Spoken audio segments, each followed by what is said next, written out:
الرحیم. داستان صحابی امروز ما حبیب ابن زید انصاری هست، کسی که رسول خدا صلی الله علیه و سلم در مورد ایشون و اهل بیت ایشون دعا کرده و فرموده بارک الله علیکم من اهل بیت رحمکم الله من اهل بیت، که برکت و خیر و الله رب العالمین بر خانواده شما و همچنین خداوند خانواده شما رو مورد رحمت خودش قرار بده. این دعای ویژه‌ای که رسول خدا صلی الله علیه و سلم در مورد خانواده حبیب ابن زید انصاری کرده. بله، حبیب ابن زید انصاری در خانه‌ای به دنیا اومده و رشد و پرورش کرده که در اون خانه ریشه های ایمان و ستون های ایمان و سقف ایمان و فضای ایمان از تمام اون فضای درونی اون خانه تجلی داشت و خودشون نشون میداد. و خانواده‌ای هستند که برای اسلام، برای دین، برای دفاع از پیامبر هر آنچه که داشتن قربانی کردند. بله، حبیب ابن زید انصاری در چنین خانواده‌ای رشد کرد، خانواده‌ای که دار و ندار خودش رو فقط برای دین خدا قرار داده بود. پدر حبیب ابن زید کی هست؟ شخصیت زید ابن عاصم که میشه زید ابن عاصم انصاری هست، که در تلیعه گروه مسلمانانی هست که در مدینه هست، یعنی در رأس و میشه موقعیت شناخته شده اونها وجود داره. در یکی از 70 نفری هست که در عقبه با پیامبر خدا صلی الله علیه و سلم بیعت کردند و دست بیعت با پیامبر دادن، در حالی که همسرش و 2 فرزندش باهاش همراه بودند. مادر حبیب کیه؟ مادر ایشون ام عماره نصیبه المازنیه، حالا بعضی گفتن نصیبه، ام عماره نصیبه المازنیه اولین زنی است که به عبارتی میگن اسلحه به دست گرفت برای دفاع از دین خدا و برای دفاع و حمایت از رسول خدا صلی الله علیه و سلم، که حالا امیدواریم که یه روزی فرصت بشه داستان قصه نصیبه ام مازنیه رو هم با هم بخونیم، یا ام عماره رو. بله، برادر این حبیب کیه؟ عبدالله ابن زید هست، کسی که گلو خودش، سینه خودش رو در برابر سینه پیامبر خدا صلی الله علیه و سلم قرار داده بود، تا جایی که سینه و صدر این بیشون و گلوی ایشون در برابر حملات دشمن بود، از اینکه بخواد خدایی نکرده تیری یا شمشیری به پیامبر بخوره. به عبارتی خودش رو سپر دفاع پیامبر خدا قرار داده بود و مانع از این میشد که به پیامبر بخواد آسیبی برسیده در جنگ احد. در تا جایی گفتیم که رسول خدا صلی الله علیه و سلم در مورد این خانواده دعا کرد، گفت بارک الله علیکم من اهل بیت و رحمکم الله من اهل بیت، و این دعایی بود که پیامبر در حق اینها کرد به خاطر این جانفشانی که داشتن. بله، نور الله رب العالمین، نور ایمان در قلب حبیب ابن زید تجلی پیدا کرد، جا گرفت، در حالی که هنوز جوان بود و هنوز رگ و ریشه بدنش قدرت نگرفته بود و محکم نشده بود و هنوز به مرحله‌ای نرسیده بود که توانی در بدنش وجود داشته باشه. میشه گفت یک نوجوان یا یک کودکی با این صورت، در حالی که ایشون کنار مادر خودش بود، با پدر خودش بود، با خاله خودش بود، با برادر خودش بود که به مکه رفت برای اینکه در همون گروه 70 نفره که با پیامبر خدا صلی الله علیه و سلم در بیعت عقبه ثانیه بیعت بکنه و دست دراز کرد، همون دست کوچک خودش رو، و با رسول خدا صلی الله علیه و سلم در اون تاریکی های شب در اون عقبه چیکار کردن؟ بیعت کردن. همین نوجوان در یک چنین شرایطی، دیگه تصور بکنید دیگه فضیلتی از این چی بیشتر میشه داشت. بله، از اون روز به بعد ما حبیب ابن زید رو میبینیم که خودش و خانوادهش و پدرش، مادرش، برادرانش خودشون رو وقف رسول خدا صلی الله علیه و سلم کردن و در خدمت دین خدا بودن و هیچ چیزی برای اینها ارزشمندتر از دین خدا نبود.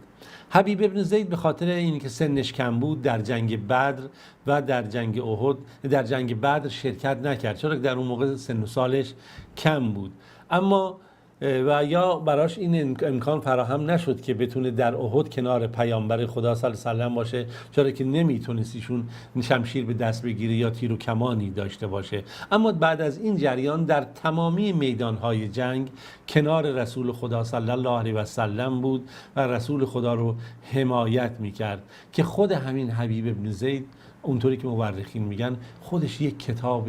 از عظمت و بزرگواریه، یک مقام از فداکاری و ایثار.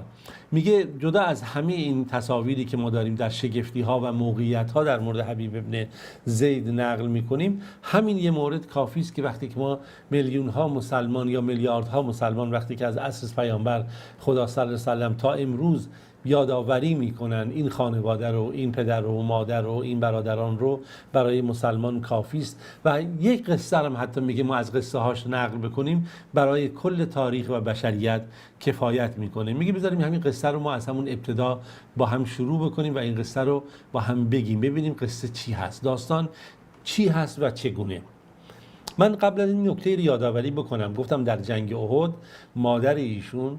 نصیبه یا ام عماره المازنیه و برادرش عبدالله، اینها جانفشانی خیلی عجیبی از رسول خدا صلی الله علیه و سلم کردن، دفاع خیلی گسترده و عجیب و غریبی که تاریخ این رو نقل کرده و پیامبر خدا صلی الله علیه و سلم در حقشون دعا کرد. و میگم که مادر از یک سمت، پدر از یک سمت، گاهی مادر پسرش رو صدا میزد مواظب باش، از اون ور دشمن میاد پسر مادر رو صدا میزد، رسول خدا صلی الله علیه و سلم اینها رو حمایت میکرد، چرا که در واقع در اون حلقه دفاعی از رسول خدا صلی الله علیه و سلم تعداد اندک انگشت شماری مونده بودن و بسیاری از افراد بالاخره به شرایطی که در جنگ احد پیش اومده بود و برخی شنیده بودن رسول خدا صلی الله علیه و سلم به شهادت رسیده، برخی در شرایط بحرانی و روحی قرار گرفته بودن و در حمله گازنبوری مشرکین قریش بودن،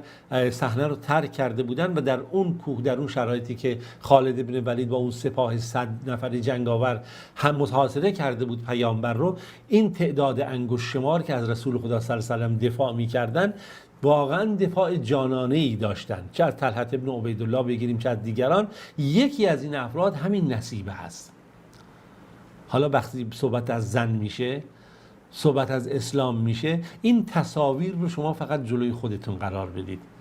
و نگاه‌هایی که متاسفانه در طی این قرون نسبت به زن پیدا شده و افرادی که نوع نگاهی تنگ نظرانه داشتن، نوعی نگاه میشه گفت متعصب گونه به این جریان داشتن و زن رو به حاشیه نشین خانه کردن، متاسفانه زن رو از میدان اجتماع، زن رو از مساجد، زن رو از فعالیت اجتماعی محروم کردن، در حالی که ما میبینیم کنار رسول خدا صلی الله علیه و سلم همسرانش همیشه حضور دارن، کنار صحابه همسرانشون و دخترانشون حضور دارن، در سخت‌ترین شرایط جنگی زنان صحابه حضور دارن و هر کدوم از اینها برای خودش داستانی داره و این بعد ما نگاه بکنیم. چرا میگیم اسلام رو باید از سرچشمش گرفت شناخت؟ یعنی از مبدأ اصلی که خدا قرآن رو بر پیامبر خودش نازل کرده و یاران پیامبری که شاگردان پیامبر بودن تحت اون برنامه دینی پرورش پیدا کردن چگونه بوده، نگاهشون، حرکاتشون، تعاونشون، تحرکاتشون، آموزششون، نحوه زندگی خانوادگی، زندگی سیاسیشون و امروز چه بر سر مسلمانان متاسفانه اومده. بله، این رو فقط خواستم نشون بدم که ببینید که مادر این حبیب ابن زید، برادرش، اینها در چه موقعیتی در جنگ احد از پیامبر دفاع کردن، جدا از این که ایشون در همه جنگ ها کنار پیامبر خدا صلی الله علیه و سلم بود. اما میریم به سال ششم، به سال نهم هجرت. میخوام داستانی نقل بکنیم، داستانی که واقعا تأثیر انگیز هست. در حالی که اسلام قدرت پیدا کرده و تنه درخت اسلام لحظه به لحظه قوی‌تر و ریشه هاش مستحکمتر بود و طبیعتاً دعوت اسلام به سراسر جزیره العرب انتشار پیدا کرد و گروه از قبایل عربی می اومدن به مدینه و پیش پیامبر خدا صلی الله علیه و سلم باهاش بیعت میکردن و اعلام میکردن ما مسلمان شدیم و مطیع شما هستیم. یکی از این گروه ها که برای بیعت با پیامبر خدا صلی الله علیه و سلم اومده بود قبیله بنی حنیفه بودند. قبیله بنی حنیفه و اینها جزو قبایل خلاصه قدرتمندی بودند که در مجد بودند و دارای توان و نیروی نظامی بالایی هم بودند. این قبیله بالاخره اومد در مدینه پیش رسول خدا صلی الله علیه و سلم بار از پیامبر بیعت کردند. اما بعد از اینکه بیعت کردند و برگشتن از مدینه، فردی در درون این قبیله به نام مسیلمه ابن حبیب حنفی، مسیلمه ابن حبیب حنفی، این اومد چیکار کرد؟ این ادعا کرد آقا من هم پیغمبرم. خب اینا رفته بودن این قبیله پیش پیامبر رفته بودن اینجا دعوت اسلامی رو پذیرفته بودن، تسلیم برنامه دولت اسلامی شده بودن، دولت پیامبر، حاکمیت اون سرزمین و تسلیم شده. حالا این شخص برگشته بود و ادعا میکرد من پیغمبر هستم و همون جوری که محمد برای قریش به پیامبری برگزیده شده، من هم برای قبیله شما در قبیله بنی حنیفه به پیامبری رسیدم. سر به سر هر دو پیامبر هستیم. و شروع کرد قوم قبیله خودش رو دعوت کرد، چون هنوز میدونید ابتدای اسلام هست، هنوز زمانیه که